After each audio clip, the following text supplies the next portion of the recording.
नमस्ते बच्चों, आज की ऑनलाइन क्लास में आपका स्वागत है। आज हम अपना नेक्स्ट टॉपिक कपास का करने जा रहे हैं। कपास जिसे कॉटन कहते हैं। जैसा कि मैंने पिछली क्लास में बताया था कि कपास क्या है, एक बीज से प्राप्त होने वाला वानस्पतिक रेशा है और यह हमें बीज से प्राप्त होता है। और बीज से मैंने बताया था दो प्रकार के रेशे प्राप्त होते हैं, कपास और काकोड़। लेकिन कपास है वो क्या है, इम्पोर्टेंट है। आपने देखा होगा आज के वर्तमान समय में कपास का महत्वपूर्ण स्थान है। कपास के रेशे का जो उद्गम स्थान है वो क्या है, भारत है। इसलिए भारत को क्या है, इसका जन्मदाता भी कहा जाता है। भारत को कपास का क्या कहा जाता है, जन्मदाता भी कहा जाता है।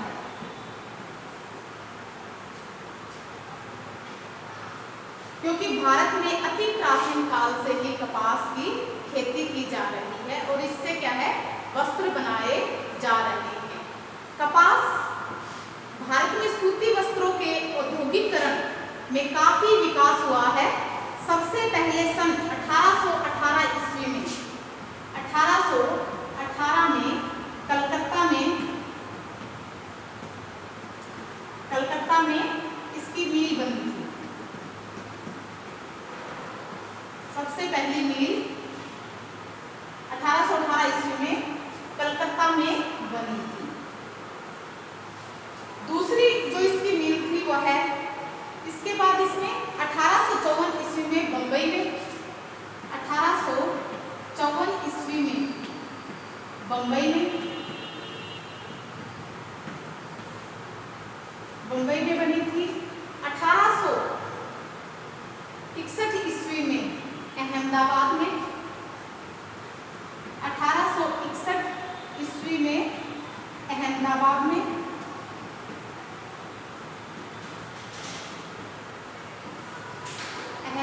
में बनी थी। उसके बाद 1866 ईस्वी में कोलिका, 1866 ईस्वी में कोलिका में इसकी मील की स्थापना हुई थी। उसके बाद क्या है, काफी सारी मीलें स्थापित की गई और स्वतंत्रता प्राप्ति के पश्चात वस्त्र उद्योग के क्षेत्र में क्या है, काफी उन्नति हुई है और तथा हजारों कपड़े के मील क्या है, खोले गए हैं, जिनमें से अनेकों का क्या है, राष्ट्रीयकरण भी हुआ है। निरंतर मशीनीकरण के कारण आज वस्त्र निर्माण का कार्य मशीनों के द्वारा क्या है, सफलतापूर्वक किया जा रहा है। कपास एक क्या है, विश्वव्यापी रेशा है। कपास एक विश्वव्यापी रेशा है। इसे विश्वव्यापी रेशा क्यों कहा जाता है, क्योंकि क्या है, ये बहुत अत्यधिक क्या है, इसको अपनाया जा रहा है। कपास से बना वस्त्र सस्ता, सुंदर, मजबूत और इसमें क्या है, काफी सारी क्या है, क्वालिटीज होती हैं। इस कारण क्या है, इसको काफी तादाद में इसको अपनाया जा रहा है और सभी आय वर्ग के लोग क्या है, इसको अपनाते हैं। क्योंकि यह क्या है, इजीली क्या है, सभी इसको प्राप्त कर सकते हैं। क्यों, क्योंकि ये क्या है, सस्ता भी है। इसकी कार्य क्षमता भी क्या है, बहुत अत्यधिक है। अब बात करते हैं कपास की खेती की। तो कपास की खेती के लिए हमें क्या है, निम्नलिखित 4 चीजों की आवश्यकता होती है। कपास की खेती के लिए हमें 4 चीजों की आवश्यकता होती है। वो क्या है, जैसे कि जलवायु, मिट्टी, वर्षा और इसका समय। तो सबसे पहले जैसे क्या है, कपास की खेती।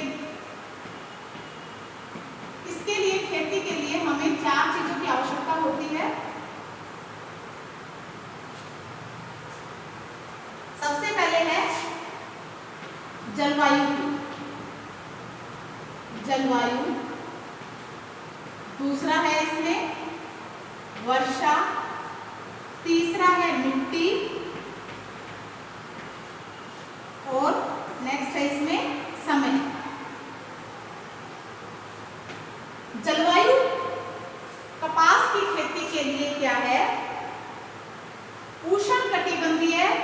क्षेत्रों में इसकी खेती अत्यधिक होती है। इसके लिए नमी व गर्मी दोनों की क्या है आवश्यकता होती है। नमी एवं गर्मी की इसमें आवश्यकता होती है और इसकी खेती कहाँ पर होती है उष्णकटिबंधीय क्षेत्रों में। उष्णकटिबंधीय क्षेत्र है उनमें क्या है इसकी खेती की जाती है। अब बात करते हैं वर्षा की।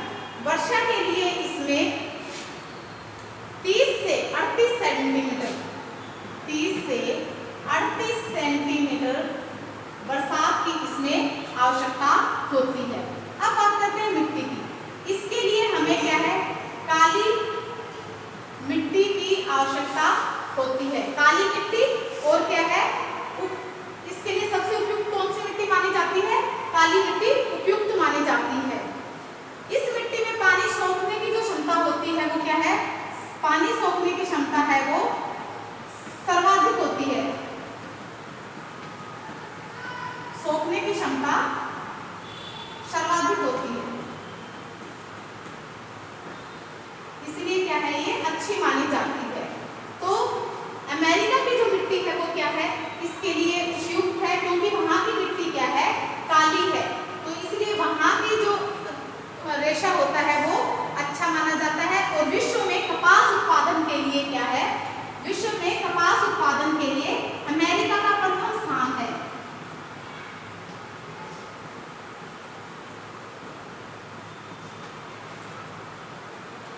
क्योंकि वहां पर क्या है उपयुक्त मिट्टी होने की वजह से वहां का जो उत्पादन है वो सर्वाधिक होता है। अब बात करते हैं समय की। इसके लिए क्या है हमें 200 दिन का समय जो इसकी जो पौधा होता है वो एक वार्षिक होता है पौधा है वो वार्षिक होता है इसलिए उसको क्या है 200 दिन का समय लगता है। उसको तैयार होने के लिए 200 दिन का समय लगता है। ये था हमारा कपास की खेती के लिए कौन कौन सी चीजों की आवश्यकता होती है जलवायु की वर्षा की मिट्टी की और समय की। जलवायु बताया नमी एवं गर्मी में क्या है ये उपयुक्त मानी जाती है। उष्णकटिबंधीय जो क्षेत्र है वहां पर क्या है इसकी खेती सर्वाधिक होती है। अब बात करते हैं वर्षा की। वर्षा क्या है 30 से 38 सेंटीमीटर क्या है इसके लिए बरसात की आवश्यकता होती है। मिट्टी इसके लिए काली जो मिट्टी होती है वो उपयुक्त मानी जाती है। जो अमेरिका की जो मिट्टी है वो काली है इसलिए क्या है इसके रेशम में कपास के रेशे के उत्पादन के लिए इस अमेरिका का प्रथम स्थान है। अब बात करते हैं जैसे कि आपने देखा मिस्र की जो मिट्टी है वो काली होने के साथ साथ क्या है क्षारीय भी है। तो मिस्र की जो मिट्टी है वो काली होने के साथ साथ क्या है क्षारीय है। इसीलिए क्या है वहां का जो रेशा है वो क्या है सबसे अच्छा रेशा माना जाता है। यानी अच्छी क्वालिटी का गुड क्वालिटी का क्या है रेशा माना जाता है।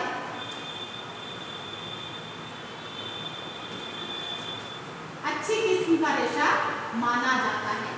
कहाँ का मिस्र का।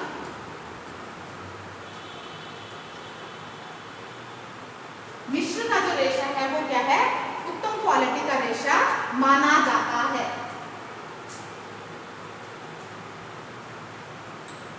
अब बात करते हैं कपास का पौधा।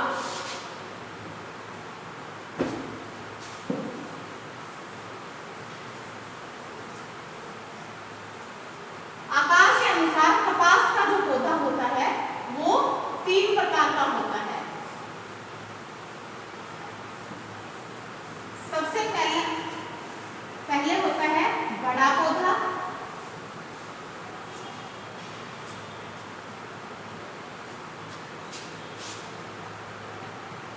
कपास का पौधा। यानी इसके लिए कैसा पौधा होता है रेशे के लिए। तो इसमें बात करते हैं सबसे पहले क्या है 3 तरह के पौधे होते हैं। कपास का बड़ा पौधा, बड़ा पौधा। दूसरा इसमें बात करते हैं मध्यम पौधा, मध्यम पौधा। और तीसरा होता है इसमें झाड़ी के रूप में पौधा,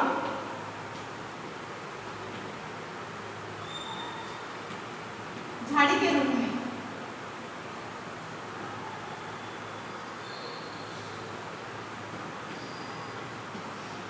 झाड़ी के रूप में। मुख्यतः जो बड़ा पौधा होता है इसकी लंबाई 4 से 6 फीट तक की होती है। जो इसकी जो लंबाई होती है वो 4 से 6 फीट की होती है। यानी जब वो पूरी तरह से मैच्योर हो जाता है, अच्छी तरह से पक जाता है, तो उसकी लंबाई 4 से 6 फीट होती है। मध्यम आकार का होता है तो इसमें क्या है, और इसमें जब ये मध्यम आकार वाले में क्या है, ये छोटे रह जाते हैं, और झाड़ी के रूप में भी क्या है, ये पौधे उपलब्ध होते हैं। परंतु मुख्यतः क्या है, इसका पौधा बड़ा ही होता है। जब ये पौधा बड़ा हो जाता है, 3 इंच के होते तो इनकी क्या है, निराई की जाती है। यानी निराई मतलब जब ये 3 इंच के हो जाते हैं तो इनकी क्या है, निराई कर दी जाती है। निराई मतलब खरपतवार निकाल दिया जाता है इसमें से, जिसे क्या बोलते हैं लोकल लैंग्वेज में निनाण बोलते हैं। तो इसके क्या जो अनवांछित जो पौधे होते हैं वो इसके द्वारा निकाल दिए जाते हैं। उसके बाद क्या है, इसकी जो ग्रोथ होती है वो अच्छी प्रकार से होती है और उसको जो भी न्यूट्रिएंट है वो इजीली मिल जाते हैं। अब इसमें क्या है, कपास की एक टहनी में क्या है, 3 से 5 कलियां खिलती हैं।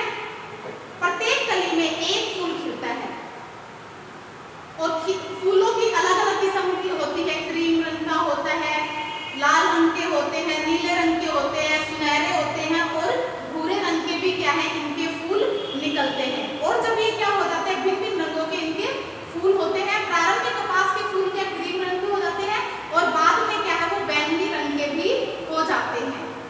फूल झड़ने के पश्चात क्या आ जाते हैं, जब फूल झड़ जाते हैं तो उसमें से क्या निकलते हैं, कोए निकलने लग जाते हैं, जिन्हें क्या बोलते हैं, पोड्स बोलते हैं। कोए निकलते हैं और कोए क्या है, पकने के बाद में क्या है, उनमें से क्या है, बिनोले निकलते हैं, बिनोला। और बिनोले को ऊपर ही क्या लगा होता है, रेशे चिपके हुए होते हैं। इस प्रकार से क्या है, ये फूल लगा होता है। और जब ये पक जाता है तो पकने के पश्चात ये क्या है, फट जाता है, फट के अलग हो जाता है और इसमें से क्या है, रेशे, जो ये बिनोला होता है इसके चारों तरफ क्या है, रेशा चिपका हुआ होता है। तो ये क्या होता है, ये पोड्स कहलाते हैं। अब उसके बाद में क्या है, इनको क्या है, टाइम के अनुसार क्या है, इनको बिन लिया जाता है। इनको अगर ये अत्यधिक पक जाते हैं या बरसात हो जाती है तो क्या है, खुलने की वजह से क्या है, इनके जो रेशे होते हैं वो पीले पड़ जाते हैं और उन पर क्या है, धूल, मिट्टी, कम इत्यादि क्या है, पत्ते हैं, सूखे पत्ते इत्यादि वो चिपक जाते हैं, जिससे क्या है, वो रेशे की जो क्वालिटी है वो निम्न हो जाती है। इसलिए क्या है, उसको टाइम के अकॉर्डिंग क्या है, इनको बिनने का काम शुरू किया जाता है, यानी तोड़ने का काम इनको कर लिया जाता है। अब हाथ से कोए बिनने का कार्य कई बार होता है, क्योंकि सभी कोए एक साथ तो निकलती नहीं है, तो क्या है, इनको कई बार में इनको बिना जाता है। आजकल कोए बिनने का जो काम है, पहले क्या होता था कि हाथों से करते थे, लेकिन आजकल क्या है, ये सारा काम क्या है, मशीनों की वजह से होने लगा है, मशीनों की सहायता से होता है। मशीन से कोए बिनने हेतु कपास की पत्तियों पर कुछ रासायनिक पदार्थों को छिड़क दिया जाता है, जिससे वे झड़ जाते हैं। तत्पश्चात मशीन से कोए को एकत्रित कर लिया जाता है। कपास के रेशों से वस्त्र निर्माण किया जाता है। बीज से क्या है, खाने का तेल भी निकलता है। तो इस प्रकार से क्या है, हमें रेशा प्राप्त होता है।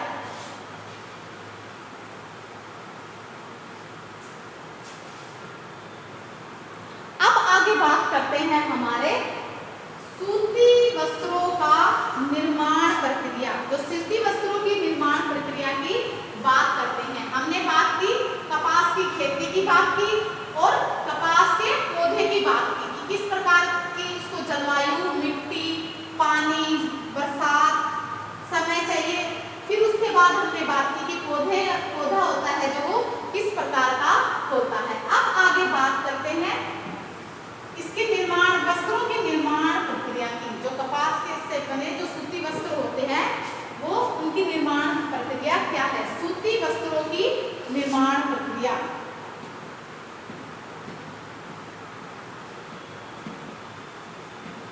सूती वस्त्रों की निर्माण प्रक्रिया।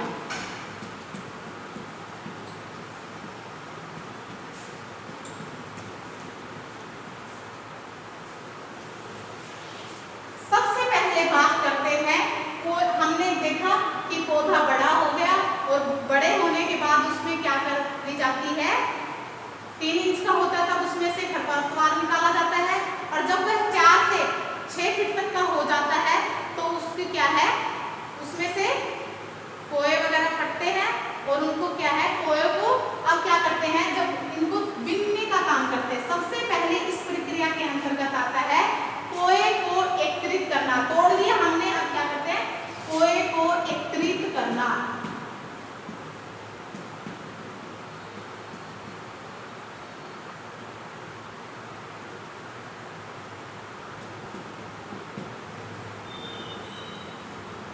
तो कोए को एकत्रित करने का काम बताया था आपको, कैसे करते हैं। इसको पहले क्या है, हाथों के द्वारा किया जाता था, लेकिन आजकल क्या है, इसको मशीन के द्वारा भी संपन्न किया जाता है। तो आजकल क्या है, मशीन के द्वारा काम करने से क्या है, समय और शक्ति दोनों की भी क्या हो जाती है, बचत हो जाती है, और कार्य की जो क्षमता है, वो एफिनिटी है, वर्क ऑफ एफिनिटी है, वो क्या है, बढ़ जाती है। अब बात करते हैं कपास के पौधे पर जो लोग कोए पक्का तैयार हो जाते हैं, फटने लगते हैं, तो मैं हाथ से या मशीन से उनको बिन लिया।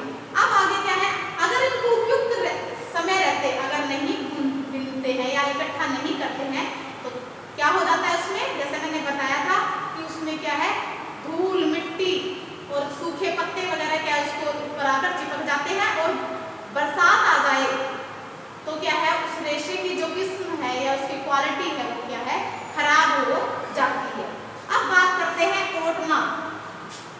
ओटना या इसको बोलते हैं बिनोले अलग करना। ओढ़ना या बिनोला अलग करना।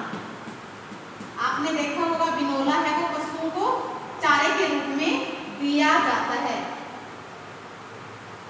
बिनोला या बोला ओढ़ना या बिनोला अलग करना।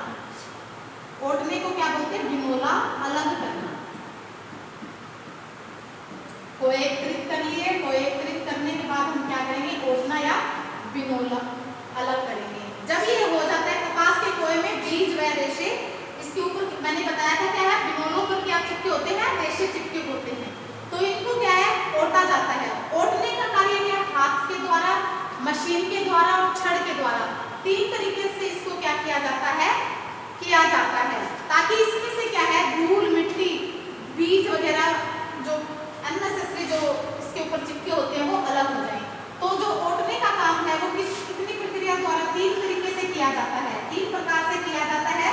सबसे पहले किससे किया जाता है, हाथ से किया जाता है, हाथ से। दूसरा है छड़ से। तीसरा है मशीनों से, मशीन से। हाथों से भी इनको अलग कर लेते हैं। छड़ के द्वारा क्या है, इसमें लोहे की छड़ हो सकती है या फिर पीतल की बनी छड़ भी हो सकती है। उसमें क्या है, उसको दोनों हाथों से बेलन की तरफ पकड़कर नीचे जो रेशा होता है, बिनोले जो ओढ़ना होता है, उसको नीचे रख दिया जाता है और उसको प्रेशर के साथ उसके ऊपर घुमाया जाता है, जिससे क्या होता है, रेशा है वो प्रेशर के साथ अलग हो जाएगा और बिनोले हैं वो अलग हो जाते हैं, उसमें से निकल चले जाते हैं। और इसके अलावा जो इसमें धूल मिट्टी सूखे पत्ते वगैरह चिपके होते हैं वो भी क्या है, अलग हो जाते हैं। इस प्रकार हमारा रेशा यहाँ से अलग हो जाता है छड़ से। अब मशीनों से भी क्या है, इसमें मशीनों में क्या होता है, भारी भारी रोलर्स होते हैं। रोलर में क्या होते हैं, दांते नुमा, जो उसमें दांते होते हैं उसके अंदर, उसमें क्या है, रेशे फंस जाते हैं और रेशे फंसने के बाद वो उससे मशीन से चिपक जाते हैं, जो बिनोले होते हैं वो बाहर निकल जाते हैं। इस प्रकार क्या है, मशीनों से ओटनी की जाती है। अब बात करते हैं गांठें बनाना। अब हमारा क्या हो गया,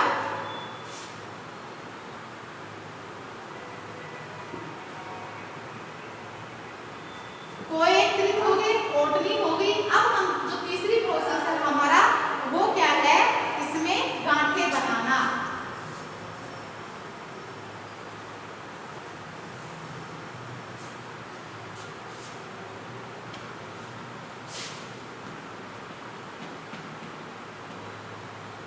गांठें बनाना। अब जो रेशा अलग हो जाता है उसे क्या है, उनकी गांठें बना ली जाती है और रेशों से गांठें बनाकर क्या है उनको दबा दबा कर बड़ी बड़ी गांठें बना ली जाती है। गांठें बनाने का कार्य मशीन के द्वारा भी किया जा सकता है। प्रत्येक गांठ का जो वजन होता है वो लगभग 500 पाउंड तक का होता है। 500 पाउंड तक का क्या है उसका वजन हो सकता है। उसके बाद इन्हें टाट या बोरी में बांधकर क्या है भेज दी जाती है। इन्हें क्या है टाट या बोरी में इनको भरा जाता है और उनको कहाँ भेजा जाता है, इंडस्ट्रीज होती है वहां पर इनको भेज दिया जाता है। उसके बाद क्या है गांठें बनाने के बाद, गांठें बनाने का काम हो गया, इंडस्ट्री में आगे अब इनको क्या है गांठें खोलना और मिलाना। यहाँ पर इनका गांठें खोलना और मिलाने का काम किया जाता है। यानी जो गांठें होती है उसमें क्या है अलग अलग किस्म के सारे धागे क्या है मिक्स होते हैं। तो उनको क्या किया जाता है, उनको क्या है लंबाई के अनुसार उनको अलग कर लिया जाता है, किस्म के अनुसार उनको अलग अलग उनकी क्या है गांठें बना ली जाती हैं। जिनकी और जो उनमें अशुद्धियां होती है वो वहां पर जो रह जाती है वो वहां पर आकर क्या है साफ कर ली जाती है। गांठों को आपस में मिलाना, सफाई करना, सुलझाना आदि कार्य मशीनों की सहायता से किया जाता है। ये सारा काम होने के बाद अब क्या करते हैं इनकी धुनाई का कार्य करते हैं। धुनाई या कार्डिंग, कार्डिंग का काम किया जाता है। कार्डिंग में क्या करते हैं इनमें धुनाई का कार्य हाथ या मशीनों दोनों के द्वारा किया जा सकता है। इस प्रक्रिया में रेशे बिल्कुल ही साफ होकर लंबे और समानांतर हो जाते हैं। मशीन में कांटेदार क्या लगे होते हैं, हुक लगे होते हैं जिनसे क्या है मशीन के घूमने के साथ साथ ही रुई उसमें फंसती है जिससे रेशे खींचकर एक लंबाई के हो जाते हैं। और इसमें क्या है इन रेशों को एक बड़ी कीप से निकाला जाता है। इसमें क्या हो जाते हैं रेशे समानांतर हो जाते हैं और क्या है रेशे क्या है हुक में फंसकर समानांतर हो जाते हैं और इनको क्या किया जाता है बड़ी कीप से होकर निकाला जाता है। एक कीप होती है, कीप जैसी होती है, उनसे क्या है इनको अंदर से निकाला जाता है जिससे वो क्या है इक्वल इक्वल बन जाते हैं। एक जैसा समानांतर रेशा तैयार हो जाता है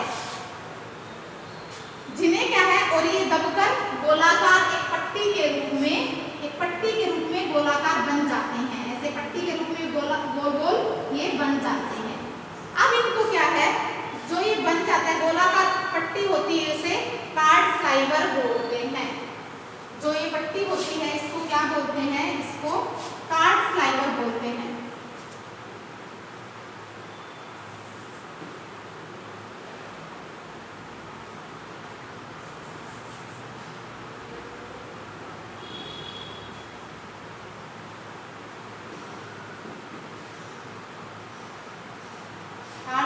बोलते हैं इसको। यह गोलाकार पट्टी कताई हेतु तैयार हो जाती है और अब क्या है इस पट्टी से क्या है अब क्या है अच्छी किस्म के धागे तैयार किए जाते हैं। अभी इस स्टेज पर क्या है ये धागे बनने के लिए तैयार हो जाते हैं।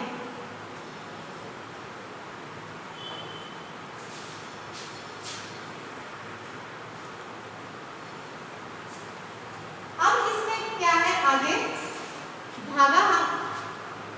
धागा तैयार करना है। धागा तैयार करने से पहले क्या करना है इनको कोम्बिंग करनी है। कोम्बिंग मतलब कंघी करना। जैसे आप अपने बालों को सीधा करने के लिए सुलझाने के लिए क्या करते हैं कंघी करते हैं, वैसे ही क्या है इनको भी सुलझाने के लिए, यानी वैसे तो ये थोड़े समानांतर होते हैं लेकिन क्या है इनको और भी अत्यधिक समानांतर करने के लिए इनमें से क्या है कंघी की जाती है।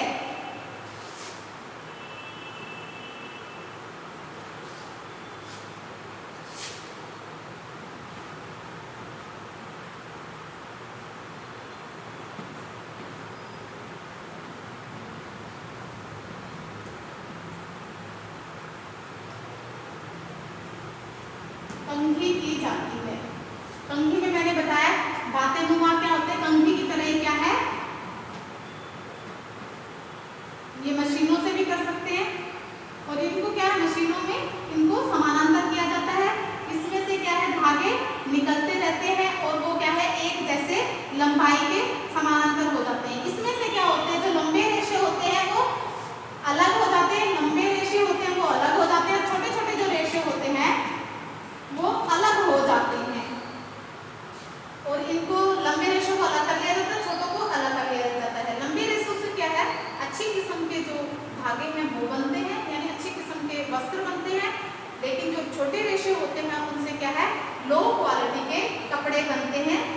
तो इनको निम्न क्वालिटी के कपड़े बनाने के लिए छोटे रेशों को यूज किया जाता है। यानी इनको क्या है ये वाले क्या है स्टेपल फाइबर है, स्टेपल फाइबर है, जैसे बताया था छोटे जो रेशे होते हैं वो स्टेपल फाइबर कहलाते हैं और ये वाले क्या है फिलामेंट फाइबर कहलाते हैं। लंबे जो जिनकी लंबाई अधिक होती है वो फिलामेंट है और जो छोटे होते हैं वो क्या है स्टेपल फाइबर है। अब बात करते हैं इनकी ऊनी बनाना।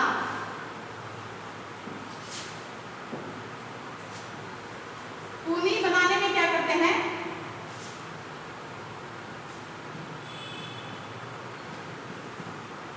ऊनी बनाना स्लाइडिंग बोलते हैं इसको। स्लाइडिंग में क्या करते हैं इनको जो रुई की जो छोटी छोटी पतली पतली कूनियां बन जाती हैं उनमें क्या है जिनकी लंबाई क्या होती है 6 से 7 इंच व मोटाई क्या हो जाती है, इनकी लंबाई क्या होती है 6 से 7 इंच तक होती है और जो इसकी मोटाई होती है वो क्या है 1 इंच तक की होती है। ये इसकी लंबाई होती है और ये क्या है मोटाई होती है। तो इनको क्या है कोनियां उनकी क्या है ऊनी बनाई जाती है। ऊनी बनाने के लिए कार्ड स्लाइवर जो कॉर्ड स्लाइवर या कॉम्ब स्लाइवर को मशीन में से इनको गुजारा जाता है जहाँ पर क्या है ये और भी पतली पतली पूनियां बन जाती है। अब इन्हें रोलिंग फ्रेम पर क्या है इनको चढ़ा दिया जाता है। इस प्रकार इस मशीन से महीन व लंबी पूनियों का यानी जो धागा मोटा था वो क्या है और भी पतला हो जाता है। आपने देखा होगा रील पर क्या है मोटे धागे होते हैं। तो इसमें क्या है जिस प्रकार का भी क्या है रेशा वस्त्र बनाना होता है उतनी ही लंबाई मोटाई के धागे यहाँ पर तैयार कर लिए जाते हैं और इनको क्या है और इनमें क्या हल्का सा ट्विस्ट भी आ जाता है। अब यहाँ पर क्या होते हैं ये रेशे थोड़े से कमजोर होते हैं। क्यों होते हैं? क्योंकि इनमें क्या है टेंसाइल जो स्ट्रेंथ है वो इनकी कम होती है, जो इनका तनाव सामर्थ्य है वो कम होता है, तनाव सहने की जो क्षमता है वो कम होती है। इसलिए क्या ये झटके के साथ टूट भी जाते हैं। तो पुनः फिर इनकी प्रक्रिया की जाती है। अब बात करते हैं इनकी कताई की। कताई क्या है? आज के समय में क्या है कताई का काम है वो मशीनों की सहायता से किया जाने लगा है, परंतु पहले क्या था यह जो कताई का काम था वो किससे चरखे के द्वारा किया जाता था। जो गांधी जी करते थे कताई का काम।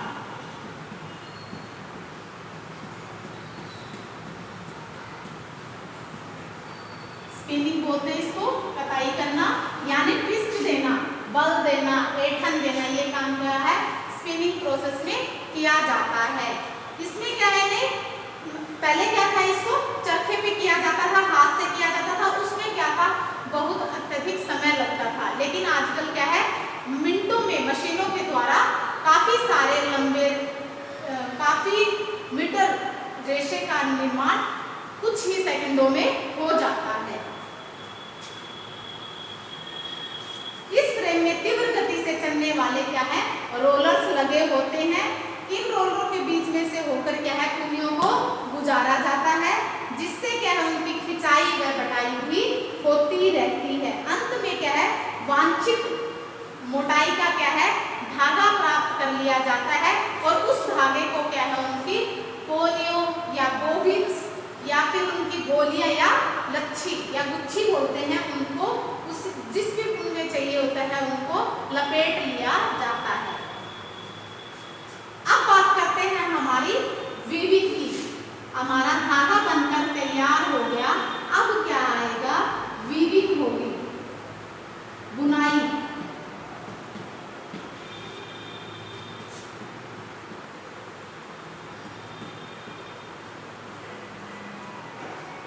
बुनाई प्रक्रिया में क्या होता है, दो धागे होते हैं, ताना और बाना।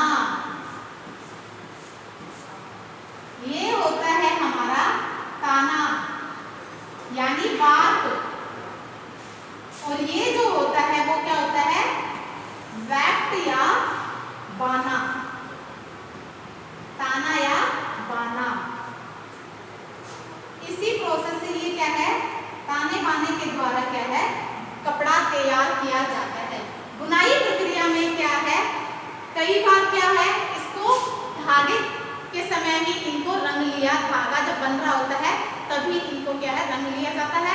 लेकिन मोस्टली क्या होता है कि धागे की जो रंगाई है वो वस्त्र बनाने के बाद ही की जाती है। उस पर क्या है, इच्छा अनुसार क्या है, प्रिंट वगैरह या उनके ऊपर कर दी जाती है। छपाई रंगाई जो भी है वो वस्त्र बनने के बाद की जाती है।